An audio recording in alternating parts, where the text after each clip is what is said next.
In the spring of 1314, two men were dragged into a public square in Paris to be unmade. Before the sun set, their skin was gone, their bones were powder, and their screams had become a permanent part of French history. They weren't killed for treason or for murder. They were killed for a kiss. This was the era where a single moment of passion could end with 1,000 years of agony. This was the reality of medieval law, where the punishment didn't just fit the crime, it swallowed it whole. The fall of the House of France began with a gift. It was a silk-embroidered purse, delicate and beautiful, gifted by Isabella of France to her three sisters-in-law. It was a token of royal affection, a small luxury in a world of stone and steel. But in the 14th century, a gift was never just a gift. It was a mark. During a royal visit, Isabella noticed something that made the blood in her veins turn to ice.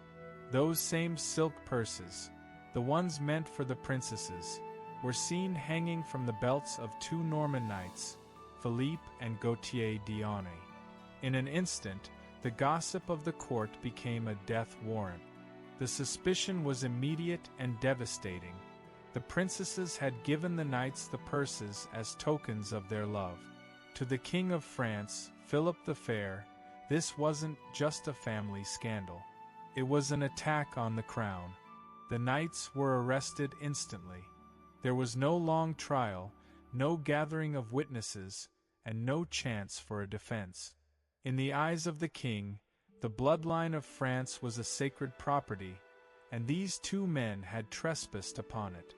Adultery in the royal house was treated as the highest form of treason because it threatened the legitimacy of future kings.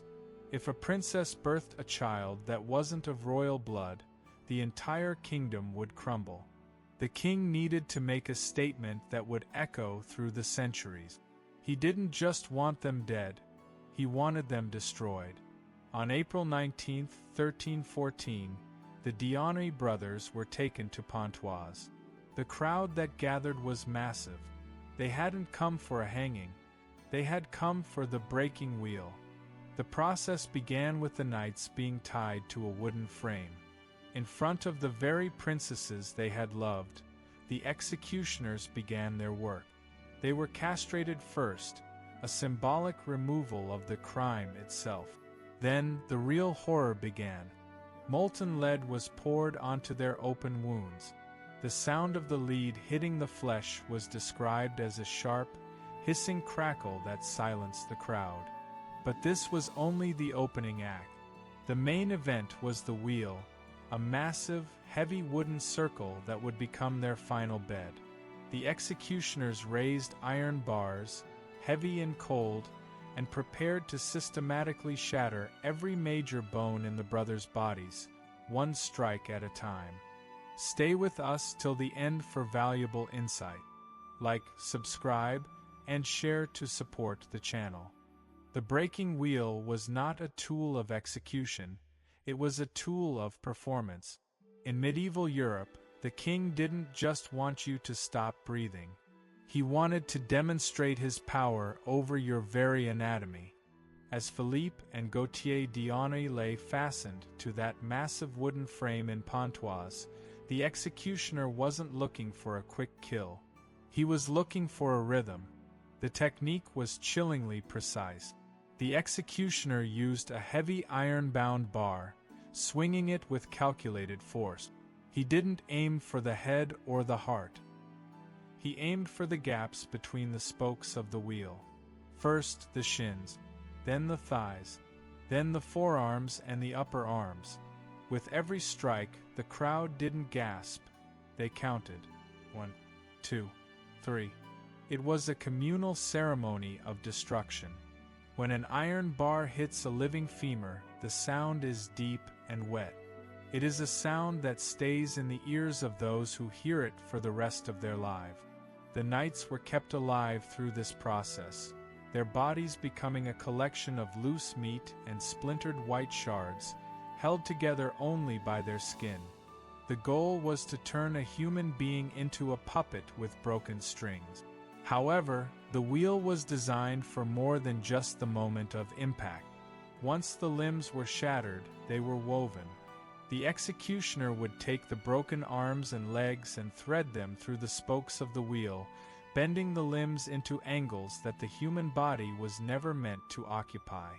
The result was a grotesque circle of human remains. Then, the wheel was hoisted high into the air on a wooden pole. From this height, the victim was left to the element. They were high enough for the entire town to see, but too high for anyone to offer a drop of water or a merciful blade. Most victims of the breaking wheel lasted between 2 to 3 days. They died of a slow, agonizing combination of dehydration, internal bleeding, and septic shock. The birds usually arrived before the heart stopped beating. They would start with the eyes and the soft tissue of the face, while the victim remained pinned, unable to even lift a finger to brush them away. For the Diani brothers, the king offered a mercy that was actually a final insult. He ordered them decapitated before sunset, but only after they had endured the lead, the castration, and the shattering of their frames. The wheel stayed in the square long after the brothers were gone. The blood soaked into the wood, and the wood turned black. It stood as a silent, wooden sentinel, telling every man in the crowd that the king's law was written in bone, and that bone was easily broken. The Tour de Nesle affair was over, but the theater of public agony was just beginning to spread across the continent.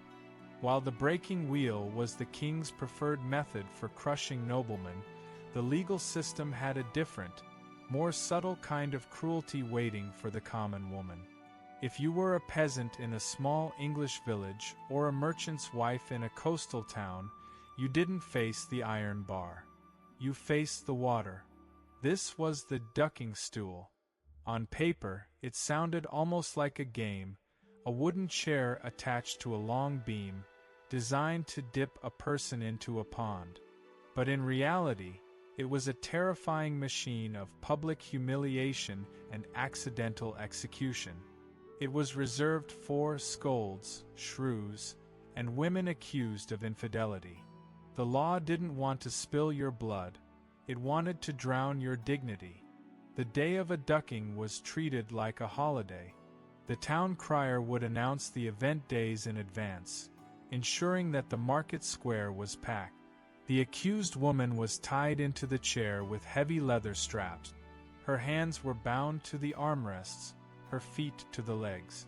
She was rendered completely immobile, a human weight at the end of a seesaw. The psychology of the ducking stool was built on the gaze. As the beam swung out over the river, the woman was suspended in the air, dangling over the dark, freezing water of an English winter. The crowd would jeer, throwing mud and insult. Then, with a sudden release of the lever, she was plunged. The shock of the water was the first weapon.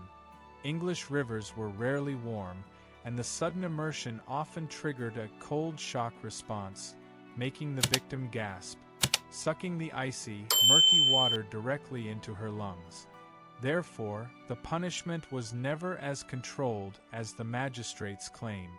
The length of time the woman stayed underwater was left entirely to the whim of the man holding the lever. If he had a grudge, or if the crowd was particularly bloodthirsty, he could hold her under for 30 seconds, a minute or longer. The water in these ponds was often stagnant, filled with animal waste and filth. To be ducked was to be forced to swallow the village's refuse. However, the environment was the deadliest factor. If the woman was elderly or frail, the first plunge was often her last. The sheer terror frequently triggered heart attacks mid-dump. When the chair was finally pulled back up, the crowd would often see a limp, blue-faced figure still tied to the wood. Because there was no bloody wound, these deaths were rarely recorded as murders. They were simply judgments of God. The village had set out to quiet a woman's tongue, and the river had simply done the job permanently. By the time the woman was untied, if she was still alive, she was shivering, humiliated, and branded. She had been cleansed by the water, but the chill of that river stayed in her bones until the day she died. The ducking stool proved that the community didn't need an executioner's axe to kill you. They only needed a chair, a rope, and a cold afternoon. If the water didn't claim you, the wood surely would. For those whose crimes were deemed too public to ignore but not royal enough for the wheel, medieval Europe had perfected the art of the stationary torture. This was the realm of the stocks and the pillory. They are often depicted in cartoons as a joke, but in the 14th century, being sentenced to the pillory was a potential death sentence disguised as a public shaming. The pillory was a vertical wooden post with a crossframe. It had 3 holes, 1 for the neck and 2 for the wrist. When the frame snapped shut, your head and hands were thrust forward, exposing your throat and face to the world. You couldn't move.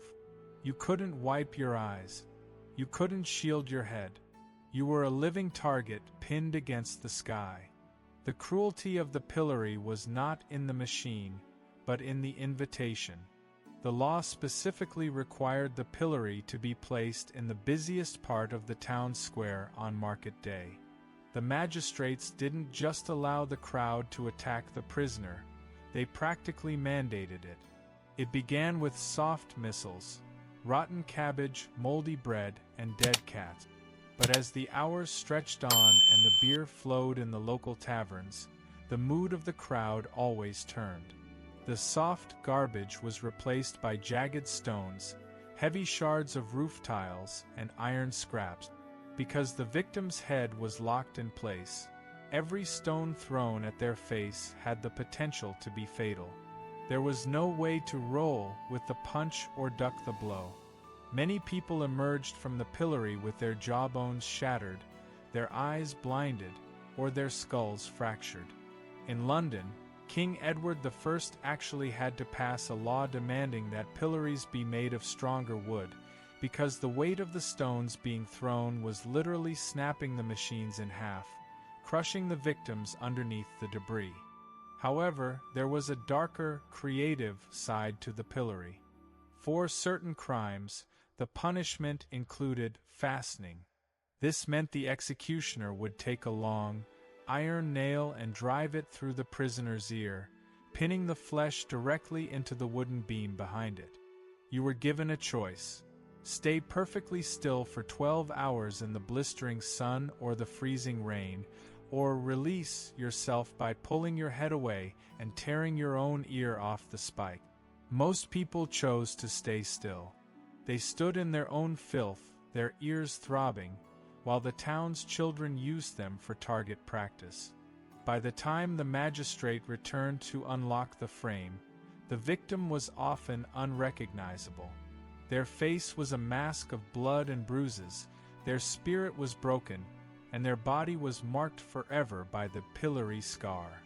It was a punishment designed to make you wish for the quick mercy of the axe. In the medieval world, the body was a canvas, and the law was the artist. If the community decided your crime was too great for a simple afternoon in the pillory, they looked for ways to make your shame permanent. They wanted a punishment that you couldn't walk away from, a mark that would announce your sin to every stranger you met for the next 40 years. This was the era of branding and mutilation. The branding iron was the ultimate tool of social death. It was a long rod of iron with a letter or a symbol at the end, often an F for an adulteress or a T for a thief. The iron was placed in a bed of glowing coals until it turned a translucent, ghostly orange. The prisoner was held down, usually in front of the church doors, and the red-hot metal was pressed into the cheek or the forehead. The sound was the worst part. Witnesses described a sharp hiss, followed by a thick cloud of white smoke that smelled of burning hair and sweet, searing meat. The pain was so intense it often caused the victim to lose consciousness instantly. But the pain was secondary to the purpose. Once the skin healed, it left a thick, silver-colored scar in the shape of the crime. You could move to a different city, you could change your name, but you could never hide your face. In a world without ID cards or computers, your skin was your criminal record. However, King Canute of England took this logic to a more visceral extreme. In his law code of 1018, he decided that branding wasn't enough to stop a woman's beauty from tempting men. He ordered that an adulterous woman should forfeit both her nose and her ears. This wasn't done with a surgical scalpel, it was done with the village blacksmith's blade. The logic was coldly practical. If a woman's face was her weapon of seduction, the law would disarm her. A woman without a nose was a ghost in the land of the living. She couldn't breathe properly, she couldn't smell the world, and most importantly, no man would ever look at her with desire again. She became a walking memento mori, a reminder of death. While the men involved in these crimes often paid a simple fine in silver and walked back to their farms, the women were left to beg on the streets, their faces a jagged hole where their dignity used to be. Therefore, the medieval legal system ensured that the sin lasted only a moment, but the sentence lasted until the grave. Every time these women looked into a mirror, or a still pool of water, they were reminded that the law owned their flesh. The blade and the iron had rewritten their life story in a language of scars that no one would ever forget. For those who survived the fire, the water, and the wheel, there remained one final punishment, the most civilized and yet the most terrifying of them all. This was the punishment of the living tomb. In the high medieval period, if a woman of noble birth was caught in a scandal that the king wanted to bury, he didn't always use an executioner. He used an architect. This was forced enclosure. Across the continent, from the towers of France to the convents of Italy, women were disappeared into stone walls. The most famous case remains that of the Burgundy princesses, Margaret and Blanche. They were stripped of their silk gowns and dressed in rough, scratchy sackcloth, the garment of the beggar and the leper. They were then taken to the fortress of Chateau Gallard. The architecture was the executioner. Margaret was placed in a chamber at the very top of a high tower. The windows had no glass, only iron bars that let in the freezing wind and the driving rain of the French winter. She had no bed, no fire, and no company. The silence was absolute. This was psychological warfare designed to break the mind before it killed the body. In the eyes of the law, she wasn't being murdered, she was being given time to pray. However, in other parts of Europe, the enclosure was literal. In some Italian city-states, the immurement was a legal sentence. A woman would be placed inside a small room, and the door would be bricked up while she watched. A tiny hole was left to pass through a crust of bread or a cup of water, but for all intents and purposes, she was already dead. The townspeople would walk past that wall every day, hearing the muffled coughs or the soft scratching from inside, until one day the sounds stopped. Therefore, the medieval world used stone to erase what it couldn't control. The husband held the ultimate power in these cases. Under the law, he could choose to forgive her after 2 years and bring her home, or he could simply leave her there to rot. Most chose the latter. These convents and towers became silent holding cells for inconvenient wives. It was a clean death. No blood on the floor, no screaming in the market square. Just a name removed from the family ledger and a door that would never open again. The princesses of France didn't last long. Margaret was dead within a year, officially of a cold, though rumors of a silk cord around her neck persisted for centuries. Her husband remarried only 5 days after her burial.